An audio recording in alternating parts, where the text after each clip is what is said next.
Doctor Morris Bucaille, ফ্রান্সের বিখ্যাত surgeon. Doctor Morris Bucaille ছিলেন মমি স্পেশালিস্ট, ফ্রান্সের বিখ্যাত সার্জন।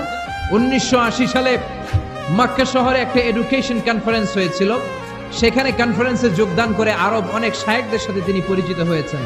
সেখানে তিনি শুনেছেন আরব শায়েখরা চ্যালেঞ্জ করে বলেছে কোরআনে কোনো ভুল নাই। আল্লাহ চ্যালেঞ্জ দিয়েছে, পারলে ভুল বের করে দেখাও। মরিস বুকাইলি কনফারেন্স শেষে ফ্রান্সে এসে বলে, কি বলে, পৃথিবীর সব বইয়ে ভুল আছে, আমার বাইবেলের ভিতরেও কত গোজামিল, আর কোরআনের ভিতরে বুঝি ভুল নাই। আমি ফ্রান্সের বিখ্যাত সার্জন ডক্টর মরিস বুকাইলি কোরআনের ভুল ধরে ছাড়ব। কিন্তু ভুল ধরার জন্য খুলে দেখে কোরআন আরবি ভাষায় লেখা। কোন ভাষায়? আরবি ভাষায়। সে তো আরবি বুঝে না।